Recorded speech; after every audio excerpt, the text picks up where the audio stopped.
Good evening. You're all very welcome joining us here on this Tuesday evening for a live webinar. My name is Derek McCormack, and I'll be your host during this 1 hour session on sleep and settling for newborn babies.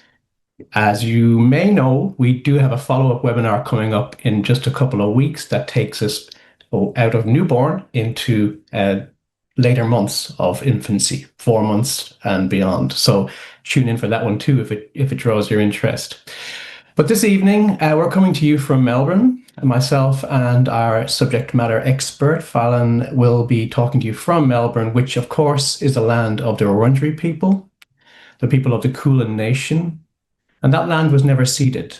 So we'd like to pay our respects to elders past and present, and to any from the Aboriginal and Torres Strait Islander communities who are able to join us tonight. This being the last day of Reconciliation Week, it's also a good time to pause and remember what we have as heritage in this country, on this continent, in terms of more than 60,000 years of successful child rearing and parenting that we can still learn lots from. So, my name is Derek McCormack, and you are perhaps joining your first live webinar of this kind. So let me just set the scene a little bit. The webinar you're joining is interactive, meaning that you'll get to interact through things like polls. There's a poll running at the moment that I think you should be able to answer. We'll get to that soon. But it also means that you'll be able to use our discussion board or discussion space, which is right on the far hand right side of your screen. So you can interact there, perhaps sharing thoughts, questions, but we also do have questions that will be fed through to myself and Fallon as we go.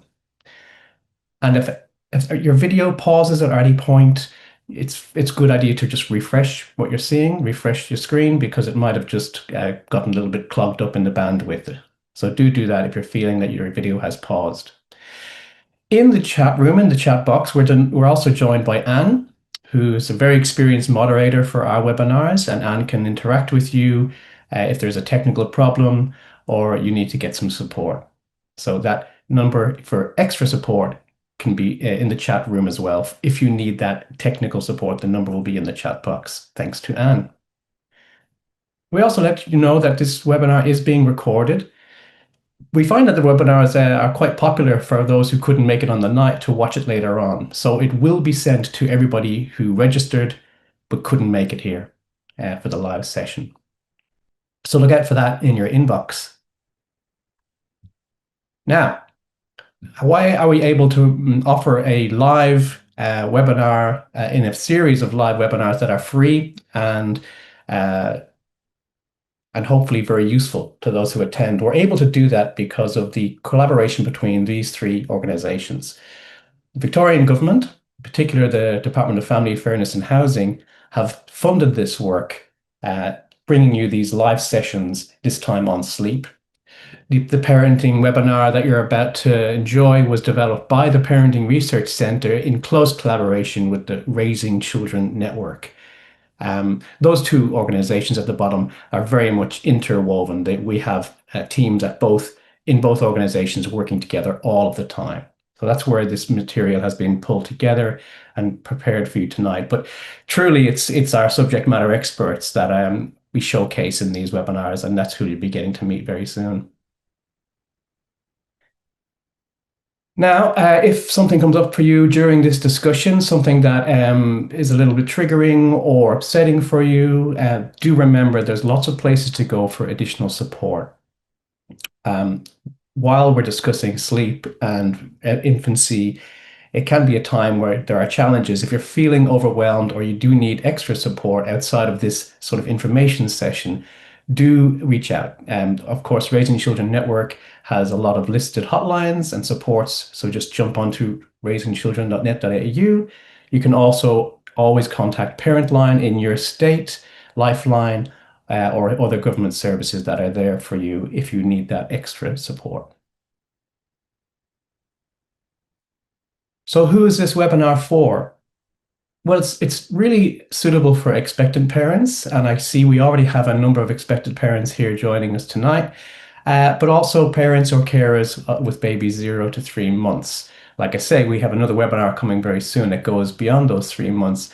But of course, some questions are going to come up across the whole first year that we'll touch on tonight. But that's the focus of this session.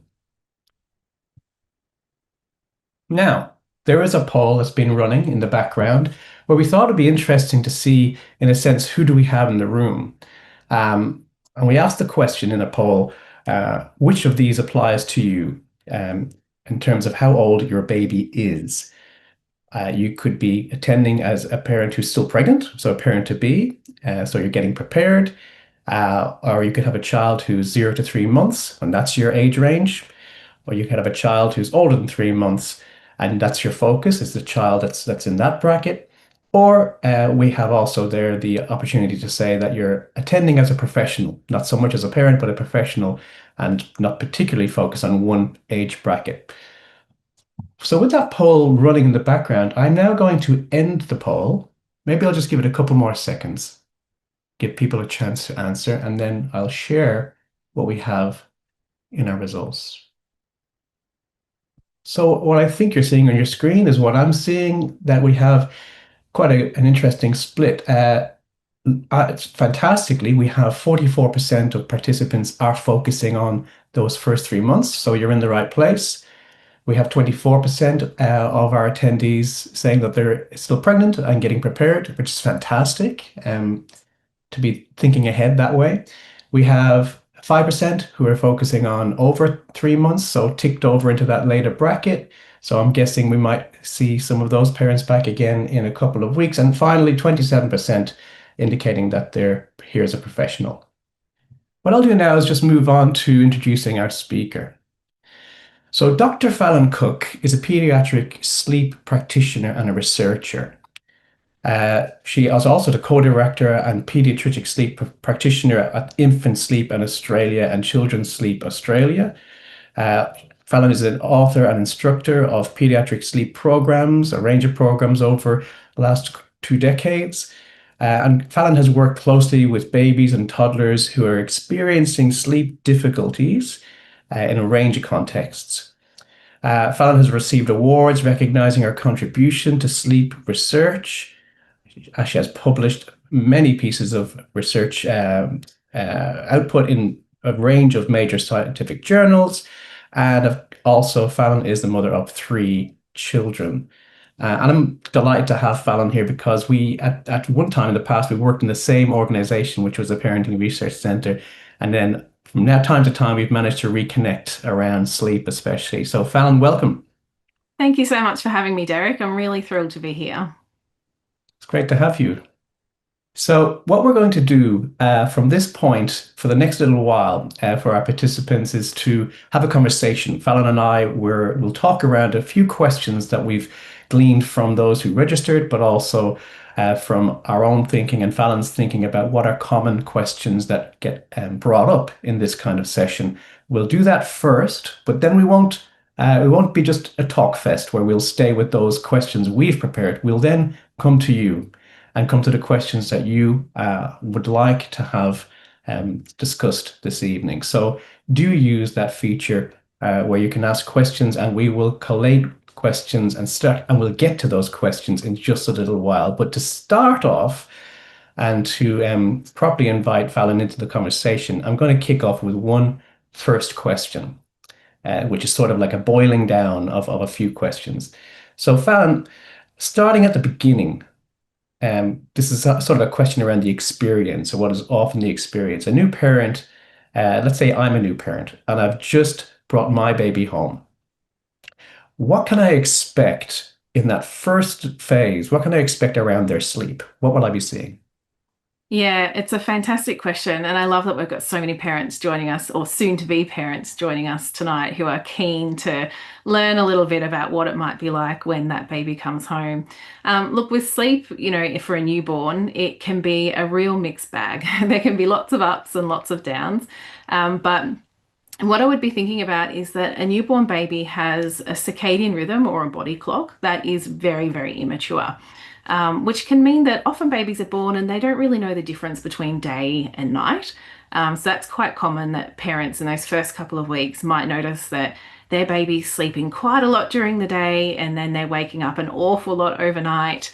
And if you feel like that's your baby, and that they've got a bit of that day-night confusion, really the solution to that is just giving them lots of natural light or bright lights during the daytime and keeping the night really quiet, and fairly dim and dark. And usually pretty quickly they will reverse that day-night confusion and kind of get a little bit more on track with things. And newborn sleep is really different to the sleep of older babies as well. So during those first few months, babies don't sort of start to sleep and immediately drop into the really deep stages of sleep the way older babies or adults would. They actually start their sleep cycles by entering light sleep first and then gradually falling into the deeper stages of sleep. So what that can mean is that when your baby falls asleep, you might find that if there's noise and things around that they can wake up fairly easily. But after they've been asleep for, 10, 15 minutes, then they're a little harder to rouse because they're really in that deep sleep at that point. But I would say, if you're wanting to be prepared and wondering what it's going to be like, your baby's probably going to be pretty sleepy at first. So often it is a case of just feed, sleep, repeat, kind of around the clock. Sometimes there's some feeding during sleeping and some sleeping during feeding. It can feel a little messy. Mm. And in those first 2 weeks, you're probably not going to see them spending a lot of time awake and kind of playing. The play starts to emerge, after a few weeks. You might start to notice that, you'll finish a feed, for example, and your baby might be wide awake and really looking to engage with you at that point. So you might notice that, if you have them on your lap facing toward you, that they're really, really keen to look at your face and have those lovely interactions with you as a parent. So just know that that's coming. It usually happens pretty quickly. But at first, it might just feel like, they're hardly awake and they're always feeding. But that is, yeah, really, really normal. The other thing I'd be mindful of too is that babies, I think most parents know this, at first they're not going to sleep through the night. It would be lovely if they did, but babies have really tiny tummies. So often parents are surprised by just how much babies can need to feed overnight. I would certainly expect them to be waking up multiple times overnight during those first few months to feed. And look, I'd say the other really key thing that I think is a wonderful thing for parents to know about before it happens, so that you can feel really prepared, is that all babies have a bit of a peak in their crying, usually around that 1 to 2 month mark. Most babies will have sort of the most amount of crying per day that they're going to really have in that newborn period. And knowing that that's coming can be really helpful. And we've got a bit of a slide, I think it might be the next slide, Derek, that shows what that period of crying can look like. And people often call this the period of purple crying, where we have this peak in crying duration each day at around that 2 month mark. And what's really interesting is that we see this in all babies, in all cultures, everywhere around the world. It doesn't seem to have a lot to do with how we parent our children. Babies just have this phase where they've got, a lot of crying that they need to get out. So if maybe you're in the throes of this at the moment and it's feeling really tough, just know that as you can see on that graph, it does decrease over time. So it's not going to be forever. I think a lot of parents find themselves really panicking when they're at that peak in crying. Mm. But it's really important to know that it does pass. And yeah, I think I suppose, mindful that as you can see on that chart, for some babies, that peak in crying is pretty small, might be 20 or 30 minutes per day.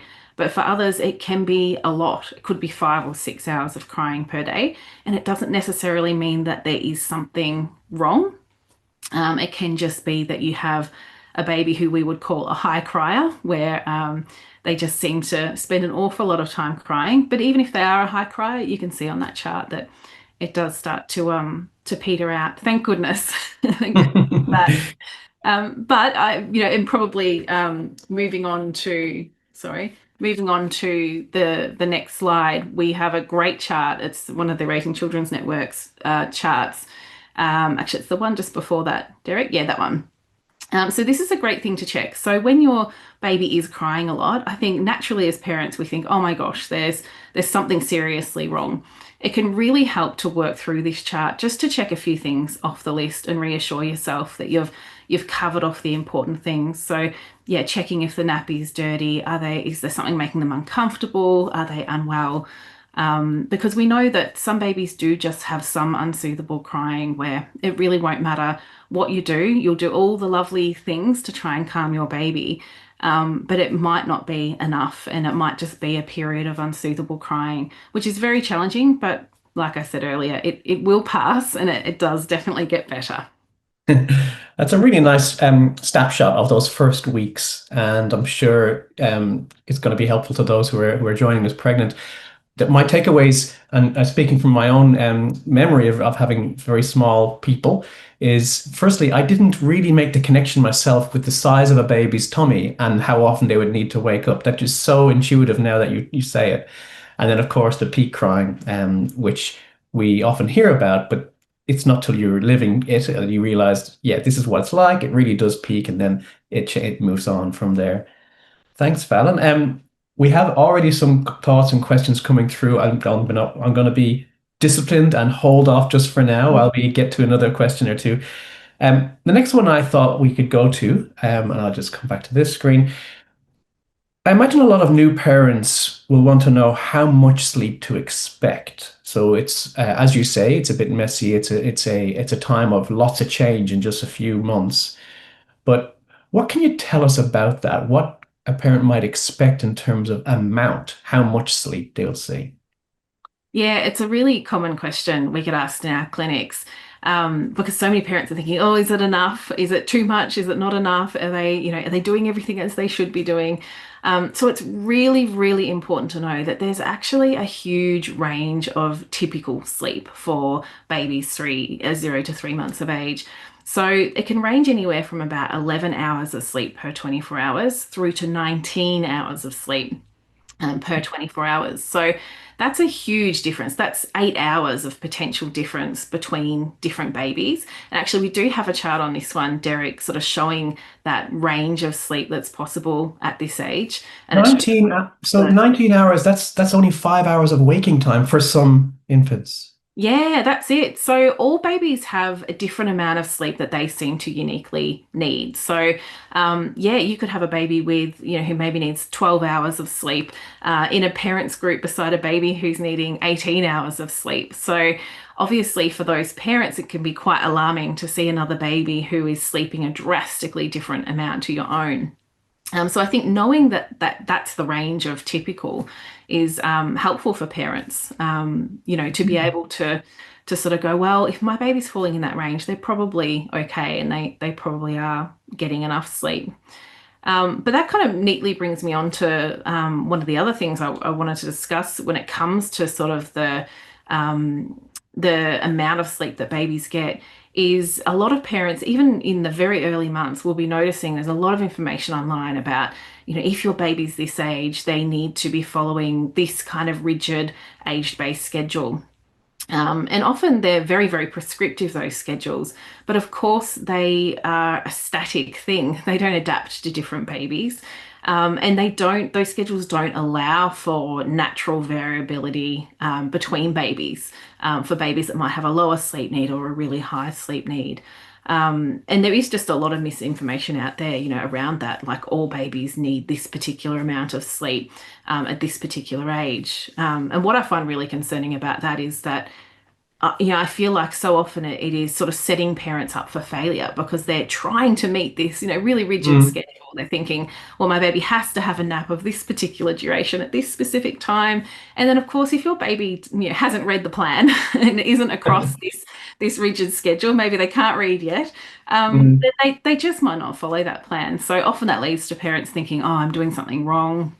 I'm not getting my baby the sleep that they need.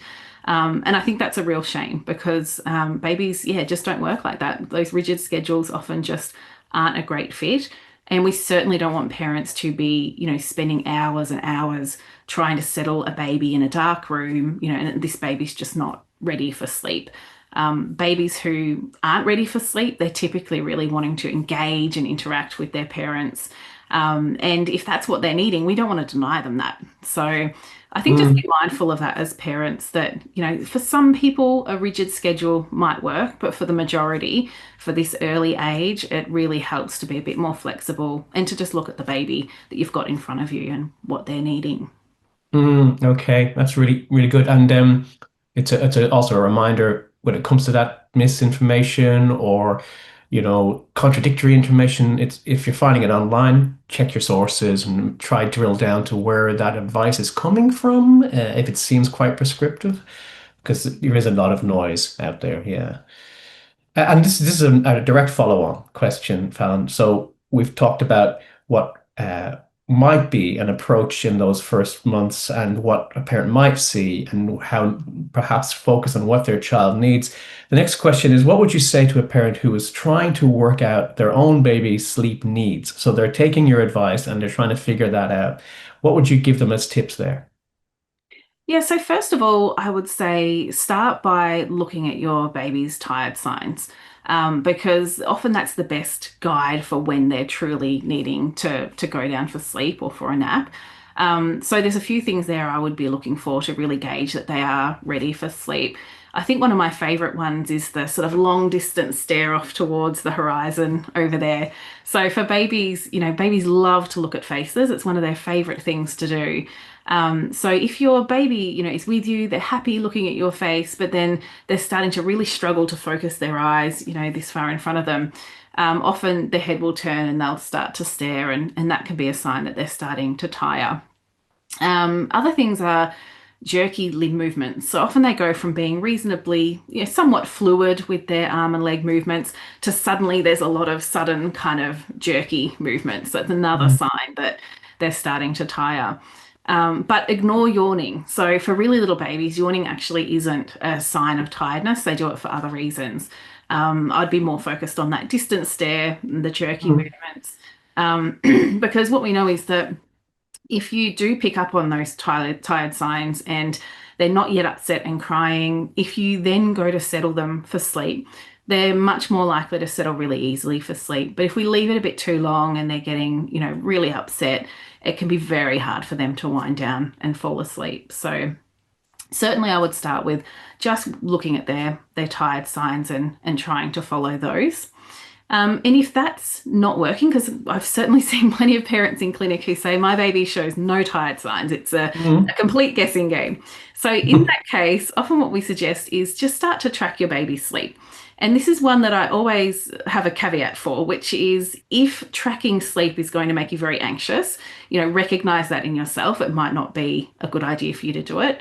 But for a lot of parents, they find it really helpful. So they'll track their baby's sleep. You could just use a pen and paper, or there's apps and things available. But what you'll find is that over time, you'll start to get a sense of how much sleep your baby averages per day. And I think what this is most helpful for is really managing your expectations as a parent around how much sleep is going to be realistic for your baby. So if you track their sleep and you notice, okay, then maybe they're averaging about 13 hours of sleep per 24 hours. Well, if you know that they always love to have about 3 hours of day sleep, that's probably going to leave about 10-ish hours of sleep that they'll do overnight, probably broken up with a few feeds along the way. So it can just help to, you don't have to be too prescriptive or strict. You don't have to develop a really strict schedule for them, but just understanding, that balance of sleep, day sleep versus night sleep can help you kind of understand what your baby might be able to manage. Mm. And speaking with some parents, I've noticed that yeah, apps are becoming a very popular way to do that and to sort of keep a track. And there's a myriad of products out there, some free and some not free. But I think the point is well made, Fallon, that if this sort of highly monitored patterns is going to make you anxious as a parent, to perhaps think about, avoiding stress around that, instead, seeking help in other ways if you need it. Mm. Thank you. Yeah. I have a question I'll get to after this one. But I want to shift from what we expect and how we might negotiate our own unique child's sleep into a more general question around context. What helps babies sleep? Talk to us about what is a good setup and what helps sleep get its the best chance. Yeah, absolutely. So, look, there will be some babies who, sometimes people say they're just naturally a good sleeper. They can sleep anywhere. It doesn't matter if the tally's on or people are coming and going. Some babies, they just don't need any additional support. They know how to sleep. But if you are finding that your baby seems to really struggle to switch off, so if they are, we often call them the FOMO babies, the fear of missing out babies. So they're the ones that have kind of eyes wide open. And if there's anything interesting to look at, they're swiveling their head, often it's the ceiling fan or the bit of light coming in the side of the curtains.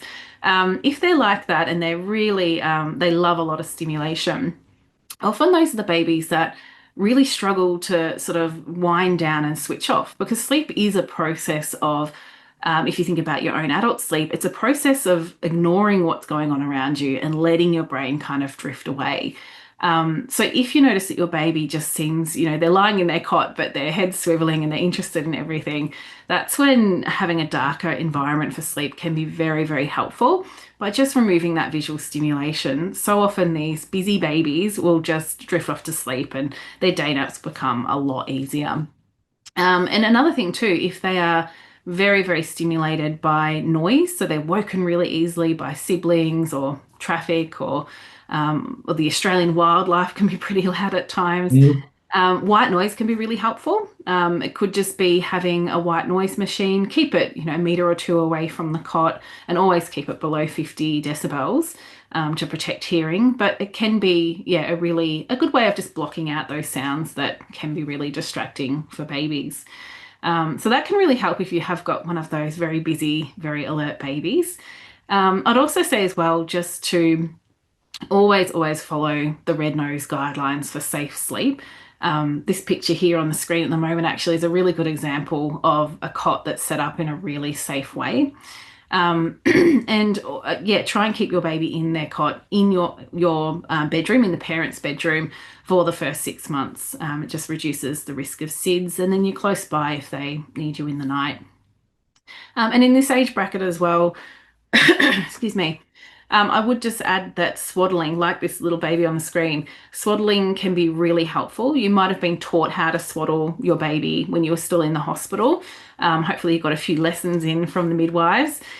Swaddling really mimics that sense of tightness and closeness and coziness that babies are used to from when they were in utero. And it also helps to reduce that startle that babies can get as they drop off to sleep. So it can just be a real winner. If swaddling's not for you, sleeping bags, sleep sacks are made for babies can be really, really useful. And especially if they're starting to show signs that they're ready to move and they're wanting to roll, would definitely move away from swaddling at that point, and opt for sleep bags instead. Hmm. I am going to pause for a moment because I see two quick questions that relate to this particular advice, setting up a sleep environment. So we got a question around the day naps and circadian rhythms, which you touched on. Catherine's asking to help with that rhythm for a newborn, should their day naps be in a dark room or rooms, or else rooms with natural daylight? Catherine has a 5-week-old, slept pretty well last night compared to the last 5 weeks, and has a regular feeds and naps today, but might be struggling to settle in the night. So, any thoughts there, Fallon, on day naps? Yeah, I think we really have to look at the individual baby. So if there's some day-night confusion, not much sleep happening at night and an awful lot happening in the daytime, then definitely if your baby would sleep in a well-lit room, go for it. It's great. Any light that's hitting your baby is going to help their circadian rhythm to realize it's daytime. But if they just can't sleep well with the light, it's fine for those naps to be dark, but then when they're awake, get them out into the light. So you might not feed them in their dark bedroom, but take them out into the light to feed them after they wake up, for example. Okay, that's great. Thank you. And we'll move on. But one second question before we do is from Atisha. And Atisha asks, any tips on helping your baby to stay sleeping in the cot as Ours prefers to sleep on someone's chest, so that chest sleep has been a real hit, but they're trying to transition to cot. Yeah, that's a really, really common concern for parents is, yeah, we've got this baby who sleeps really well at us, but they're getting bigger and heavier and would like them to do some naps in the cot. So look, that was actually what I was sort of going to discuss next with the next question that we had planned, Derek, was that contact napping, because for some, they absolutely, parents love it and really enjoy the contact naps and they have no intention of stopping, and that's perfectly fine. But there are definitely parents who it's not sustainable for. So if you've got multiples, if you've got older children, or just a busy lifestyle, you might be running a farm or something like that. You might need to have your hands free, and that's obviously very understandable. So parents who have often report to us that they feel a bit stuck with contact naps. They sort of notice that if I try to put my baby down, they get really, really upset. How am I going to manage this transition? So look, what I would say is that it's never too early to practice some cot settling. So there are certainly parents who will settle their babies in a cot from day one, especially if there's multiples. That's just what they do from the beginning. But if you like, you can really just do it when you feel like you're ready for it. So all practice is good practice. Even if you try to settle in the cot and it doesn't go so well, it's just an experience where your baby has seen that, the cot is an okay place. I get lots of support from my parents here. And as they become more familiar with that environment, they tend to be a lot more settled and find it a little less alarming to be put down in their cot. But maybe what I'll do now, Derek, is share one of my favorite tips for parents that are struggling with contact naps. Mm. It's a really lovely process we often describe to parents that can really help to just make a smooth transition to the cot. And that is, for this particular parent, you might focus on maybe keeping the contact naps going for a few days longer. But when you're settling your baby on you for the contact naps, add in something like patting. So it can just be a firm but gentle pat that's fairly consistent. And add in some humming or some shushing. So what you're doing is your baby's still on you, so they're pretty content and happy. But they are experiencing that when I fall asleep, I feel this patting sensation, and Mm. I also hear this same thing. So after a few days or a week or so, it becomes really normal for your baby to feel and hear those things when they fall asleep. And the patting and the shushing, the beauty of those is that you can do that when your baby is in their cot, whereas you can't hold them in the cot. And I've definitely seen parents who have tried climbing into the cot with their baby. It's very uncomfortable though. That rings a bell for me that I haven't. It's been a while. Yeah. Yeah, yeah, yeah. Yeah, definitely not comfy in there. But yeah, so when you're feeling ready, when you think, okay, my baby's gotten used to the patting and the shushing or the humming, then try out some cot settles. And you might think, okay, I'm going to give this a try for 5 minutes or 10 minutes. I'm going to pat them and shush them, give them lots of support and see what happens. And if you find that they love it, great. You'll just keep going. They'll fall off to sleep and, they'll get used to it. If it's a bit of a disaster and you think, gosh, they really didn't like that, that's fine. You gave it a try. You had some practice. Your baby has realized that even if they're in the cot, you're still there to support them. You can try again another day. It might just not be the right time for your baby. It might not be the right time for you. But you can just keep coming back to practicing those, the patting and the humming. And eventually, most babies, they adapt really well to sleeping in their cot. So if you are Mm. doing a lot of contact naps and feeling rather trapped by them, just know that, yeah, there is a way through and a way forward. And it's sort of it does seem to make sense that you would add those elements and then those things are brought to the cot. So there's this kind of consistency for the baby's Yeah. experience. Yeah, it makes so. Thank you. Great. I want to stay with common concerns because you've pointed out a big one and it came through for with our question from Itisha. Besides contact napping, what are some of the other common concerns that get brought to you, say in your clinical setting? And then we'll hear in a little bit some more questions from our participants. Yeah, look, I think we certainly see parents who are alarmed to find how frustrating they're feeling about that experience of trying to settle a baby who maybe isn't so keen on falling asleep. Especially thinking about that crying peak we spoke about earlier. If your baby is crying a lot and you're trying all these things to settle them, a lot of parents will report that I actually start to feel really angry or really frustrated. And I think that is a pretty normal experience. But I think it's really important to know that if you are feeling like that, if you're dysregulated, you're not in a position to be able to calm down an upset baby. So in those situations, we say to parents, it's okay to put your baby down in the cot. If you're feeling angry, step away for a moment and just let yourself calm down. It might be taking some deep breaths, could be listening to some calming music on your AirPods or your headphones, but step away for a minute, call someone for some support. Whether it's a friend, family member or the neighbors, they might just be able to help calm you down, or they might even, hopefully, they'll come over and give you a hand. A bit of practical support's always good.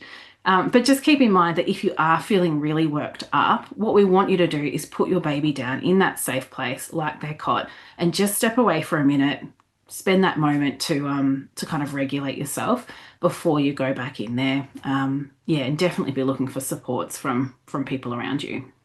Mm.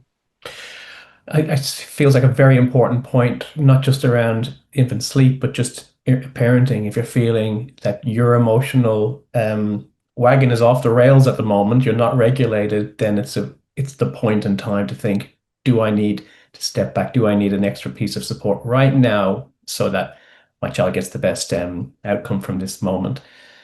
Excellent. Any other common concerns that got brought besides the contact napping, the emotional turmoil that can come with this early journey? Anything else that comes up quite frequently? I think parents are often really wanting to know what are the steps? Like what do I do if I'm really struggling with sleep? I'm exhausted. Just feel like my baby's sleep isn't very good. I'm really tired. They really want to know what are the things to look for. I would say one of the things to be thinking if you're in that position is, are there any physiological signs that there could be a bigger problem? So this is something to talk to your GP about. If you're noticing things like mucus or blood in your baby's nappy, if they're vomiting really excessively, so not just those little possets, but actually big vomits, if there's eczema, even mild eczema on their body, or if you're noticing snoring or noisy breathing during sleep, definitely go and get your GP to check out your baby so that you can just rule out that there's not a physiological sort of variable at play that's making things extra tricky. You can talk to your maternal and child health nurse as well. And if it is, you've checked off those things and you're thinking, I just need more support with sleep, your maternal and child health nurse is a good place to start. There are also early parenting centres where you can actually go into the centre and have some hands-on support with settling while you're there. There are sleep clinics as well. So we run our private clinics, but there are public clinics in most children's hospitals around Australia. You can talk to your doctor about getting a referral to one of those. And yeah, early parenting centres, I think, are something that a lot of parents are using for that really practical hands-on support. But what we noticed as well is that there's a big gap between, some parents are like, well, I don't think I need a sleep clinic. I don't think I need to go and stay at an early parenting centre, but I do want some, practical strategies and some ideas around what to try. And that's where we developed our online programs so that parents have kind of got a bit of a middle ground where you're getting some sensible advice. You're learning about how to manage your baby's sleep, but you're not having to leave the home. And that Mm. works well for some families too. Yeah, so going to use the language of the sort of professional world, it's going beyond just early prevention and information into some sort of light touch intervention, but doesn't Mm. mean you need to leave your home and go into a full clinical support. So it's that area where, yeah, it seems like there is a lot of need. And it's good to know that parents can seek out programs that can be flexible for them to do at home. Excellent. Absolutely. Yeah. I will jump to a couple of questions now because we've got a healthy stream of questions coming through. Good. I'm going to start with one which I don't know what this is, so I'm wondering if you know what this is. No. I hope I do. Yeah, we'll if not, we'll take it on notice and we'll put it into our notes after the event. So, just wondering, Olivia asks, just wondering if you have an opinion on the snoo, SNOO, snoo. It's an expensive investment, so obviously we're not going to be promoting any product purchases here in this chat, but Yeah. obviously some sort of purchase. It's an expensive investment, but I'm pregnant with my second, and I did have lots of issues with sleep in the past, so a bit traumatized from that. So again, we're not going to spruik products, but I'm just curious, what is this thing? Yeah, so a snoo is pretty fancy and definitely very expensive. It is a bassinet that can move, so it can rock your baby and I it see. plays white noise as well. But what's pretty cool about this thing is that when your baby starts to cry, it starts to move. So when they come up to make noise overnight, it will try to resettle the baby for you. Look, I'm not a huge fan because I think the majority of babies don't need that. The majority of parents don't need it either. A lot of parents spend a lot of money on all sorts of gadgets and then find it's just not that helpful.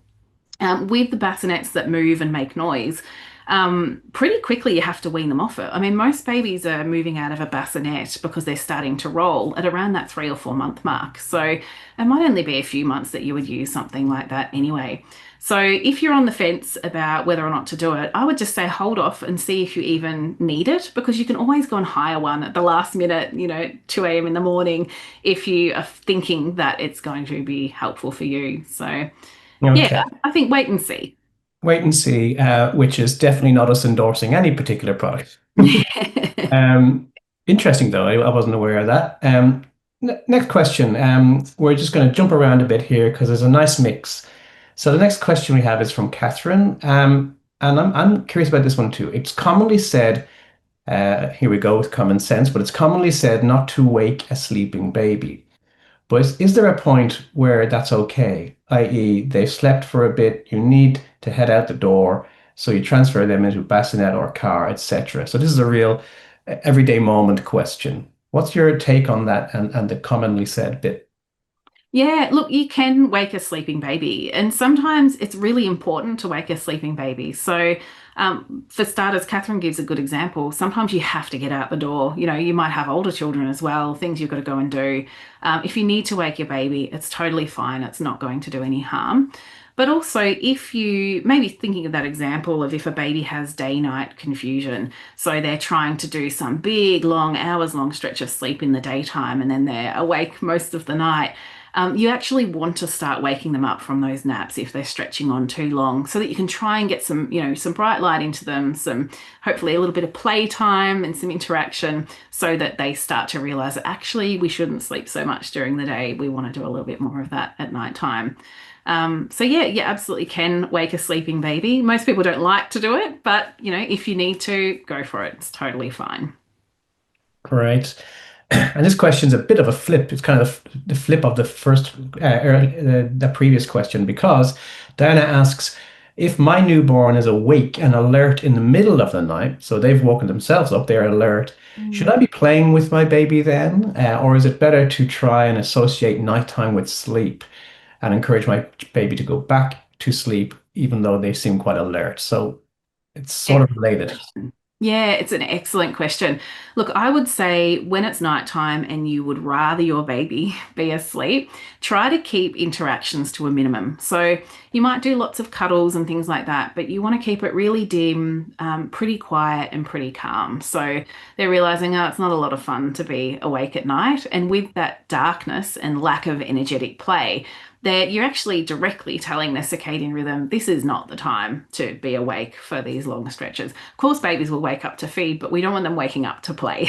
So I'd keep that interaction to a minimum. And then in the daytime, lots of interaction, lots of play, really show them that this is when we have that time for play. Great.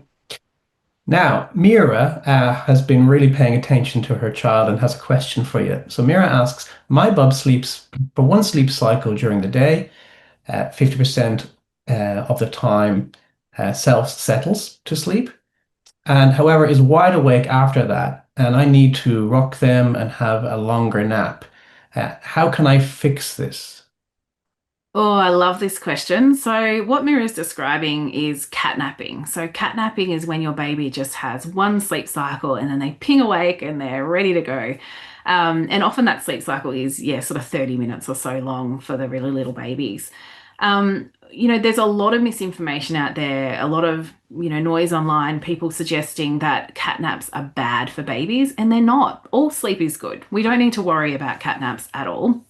And a lot of little babies will only catnap, and that's completely normal and fine. So if your baby has a catnap and they are wide awake and they're not tired, not showing tired signs, they're not cranky, and they really want to interact with you, don't try and resettle them. Just get them up, give them that interaction because they're telling you that I'm ready to play now. And if you keep trying to force a longer nap, you're having to put in a lot of hard work as a parent. And your baby's probably telling you that they actually don't need that right now. They might need a bit of play, and then you find, a little while later they're really ready for another nap. So yeah, I hope that clarifies that because I think that is something that does trip up a lot of parents. They sort of think, oh, that was a short nap. It's terrible. I've got to make it longer. But if your baby's not tired and cranky and they want to play, then there's no need to resettle them. Okay. And next question. This one's short and snappy, but it's, I think, a nice example of a practical question that would come up. How do I learn whether baby is too hot or too cold? Oh, yeah, excellent question. So, the best way to gauge this one is to have a feel either of their chest at the front or behind their neck, kind of on their sort of shoulder blade area. They should feel warm to the touch, not cold and not sweaty or just really, really hot. So, that's the best place to gauge it. It's really normal for babies to have very cold hands and fingers. It doesn't mean that they're cold. You still should be checking, the front and back to get a sense of how warm they are. Because it's really important we don't overheat babies. That can be a SIDS risk, but we also don't want them cold either, or they will be very, very wakeful. So, yeah, I would say just check the front there or the back, and that's going to be your best guide. Right. Another quite short and to the point question here from Olivia. Any tips for babies who have reflux that interrupts their sleep? Oh, it's really hard. It is really hard when they have reflux. It can often mean that you need to spend a little bit more time with your baby upright, especially if they feed during the night. If they feed and then they're put straight back down on their back, often they can be quite spewy and that wakes them up as well. And then, of course, you're changing cot sheets and, oh, not much fun in the middle of the night. So, look, I would say keep them upright for a little while after feed. So they've just got a little bit of time for it to settle. And I'd be working closely with your GP and your health nurse around, any specific strategies that they feel are well suited to your baby and the type of reflux that they're displaying. So they'll look at things like when are these big vomits happening and what's likely to be the best way to manage it. I would say that when there is reflux and you're getting these really big vomits, often sleep just takes longer to come together because it does just interrupt their sleep. But what I would say to parents is, it can feel often very helpless when you're in the throes of reflux, but you don't know when it's going to turn around. And often parents, describe that, oh, all of a sudden it just got better, they matured and it all Mm, got better. So I think just hold on to hope that at some point sleep's going to get a lot easier, reflux is going to go away, you're going to get through it. And yeah, work with your GP about managing the reflux. excellent. This is from my brain, Fallon. If it's we often are recommending, and quite rightly, talk to your GP. So there, from there, you'll know where you can get further support. Um, if it's the middle of the night, if a parent has a question, and obviously GP appointment isn't happening just at that point in time, what would you suggest is a good thing to do just while you're in that the witching hour? Yeah, look, I think that's a great question. There's the maternal and child health line, and I can't recall if they are open through the night now. But they can be a really good help. Mm, And certainly, look, just don't be afraid to call on people for support. Like if often it's not just one random night, there's a series of nights where oh, there's this particular time where the baby's really difficult. Plan ahead and try and plan for friends or family or whoever you can to come over and give you a bit of a hand because just having someone else there to hold the baby so you can get a minute makes a massive difference. And also have those conversations if you have a partner, have conversations early on about how you're going to divide that labor because often it's the breastfeeding parent, if you're breastfeeding, who feels a lot of pressure to be on all night and doing all of the settling. But feeding's just one part of the equation. If both parents are there, you've both got a set of arms. So have a talk about how you can share that because parenting is one of the hardest jobs. And it's really important that we establish early on how are we going to work as a team so that if we have a really tricky patch overnight, we've got a plan for that. Yeah, and then I thank you for that. For I gave you a curveball, and it sounds like a great answer. And the fact that parents are learning as they go as well keeps that openness around. I need help because I'm learning as I go, and we can learn together. And Kez has jumped into our chat to confirm that the MCH line is open 24/7, which is great. Beautiful. She's done my Uh, homework for me. yeah, Kez is on the job. Now, I'll go back to another quite practical question. We're heading into our last 10 minutes. So this might be your last chance, participants, to get a question in under the wire. So here's a practical one from Darlene. Fallon, do you have any thoughts on pacifiers or dummies as part of a settling routine?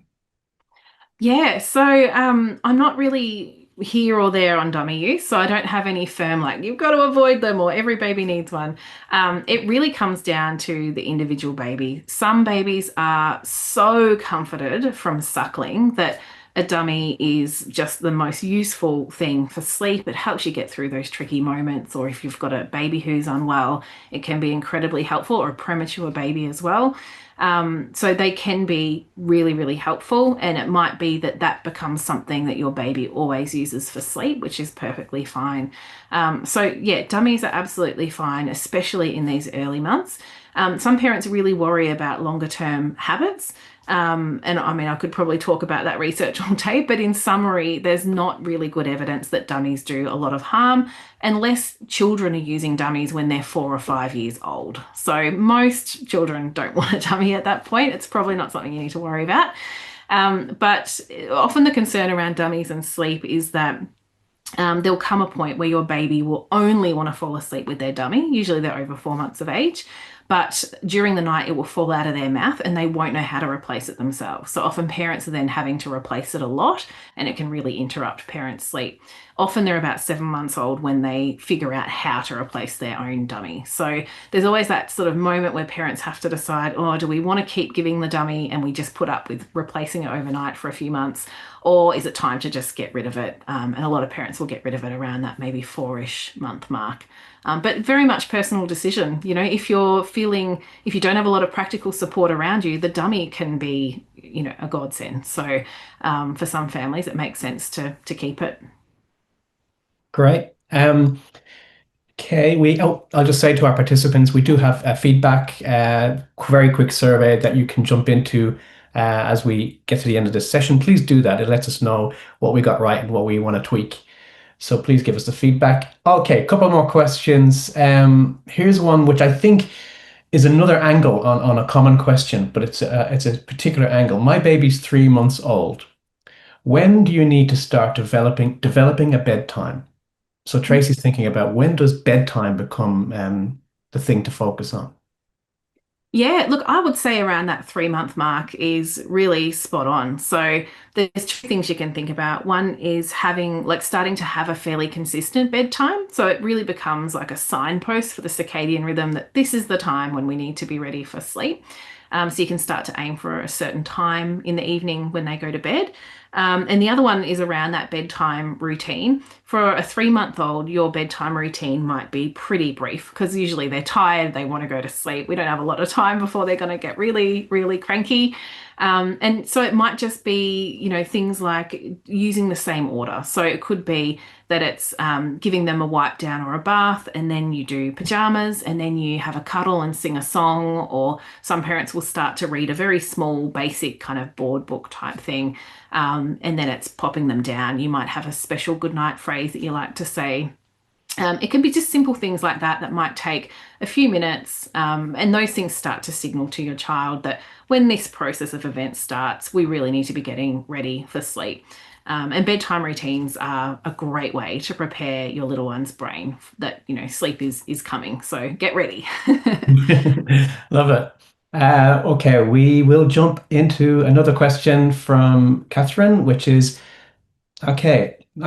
This is an interesting one. There seems to be mixed schools of thought on feeding to sleep.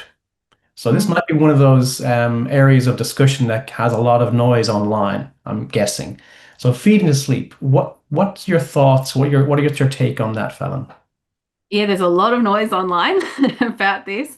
Look, in a little baby, feeding to sleep, it's going to happen and there's nothing wrong with it. It's so normal for babies to be feeding, they're feeling lovely, their tummies are full, and they drift off to sleep. So I would not be worried about that in this young age group.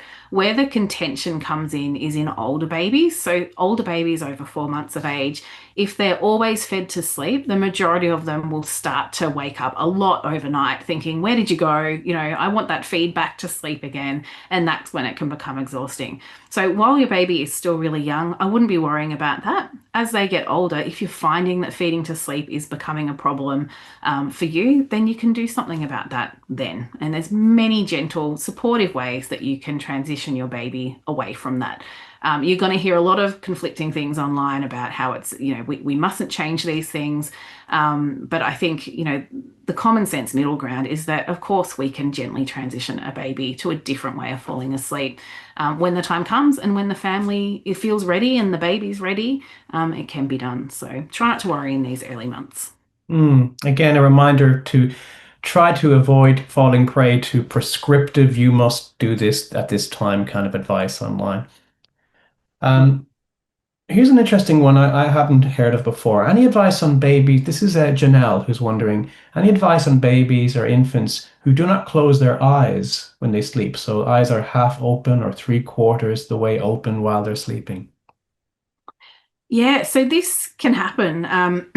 Often when little babies are in really light sleep, they can almost appear like they are awake. So they can, excuse me, they can move around a lot. Sometimes the eyes do flutter open. They can even cry out. And what we know from the scientific research, where they're looking at the sleep patterns and the brainwave activity, is that these babies are actually asleep, but in the light stages of sleep, they're just super, super active. So I don't think there's any real specific advice for that. It's probably not going to be a problem. But if you notice that your baby seems to have very irritated eyes because their eyes are always open during sleep, I'd have a chat with your GP or your health nurse. They should be able to give you some advice on whether, some eye drops or something like that is needed for overnight. But chances are it's just going to be a fleeting thing that will pass. Excellent. I'm going to only bring you one more question, Fallon. You certainly have covered a lot of ground, and then we'll wind up. So this question comes from Madhumati. And the question is, my baby doesn't burp after a night feed, breastfeed, and she's sleepy, but then wakes up after an hour as she is gassy. This question is how to manage burping without waking her up. Oh, it's another really interesting question. So, in Australia, we think we have to burp a baby or they're not going to sleep well. But there are other cultures around the world where they think that burping a baby is a very strange thing to do and they've never heard of it and they never burp their babies. And those countries don't have a higher rate of sleep problems or, settling difficulties and things like that. So the scientific evidence tells us that we don't need to be too worried about burping our babies. Often we just go to do it automatically as parents. It's nice to kind of get them upright and give them a little pat on the back. So I wouldn't be too worried. Usually it's not a burp that is going to be waking your baby an hour later. It might just be that they've passed through a couple of sleep cycles and then, they're ready to wake up again. So look, I wouldn't stress it too much. You could, experiment with different ways of burping. There are videos and things you can watch online for different ways of tilting your baby or patting them or stroking them. You could try it and see if it's helpful. But if it's not, I just wouldn't be too worried about it. You definitely don't want to be up in the middle of the night trying for an hour to get a burp out before you put your baby back down, because they just might not need it. Okay, so perhaps the advice from Madamati is to, while having some concern about gas, not stress too much about getting that wind out, so before getting back into a sleep. That's it. Yeah. Uh, I think we are good. I think we have just hit our time. Let's see. Yes, we're into the last minute. I just want to pause for a moment and say three things to our participants. One, of course, thank you for giving us your time in a Tuesday evening when you may have other things that you needed to get to. I want to thank Dr. Fallon Cook, our excellent subject matter expert, and has been for a long time in this space. Look forward to talking to you again, Fallon, in a couple of weeks, about 4 months and beyond. Yeah, thank you, Um, Derek. Thank you so much. Please do, participants, go through the feedback survey. Let us know how this has come across for you, what was useful. And a final reminder that if you are seeking more information after this session, look out for our notes and recording, but also jump onto Raising Children Network, where there is quite a bit of information that experts like Fallon has helped us get right over the years. So please do stay in touch there.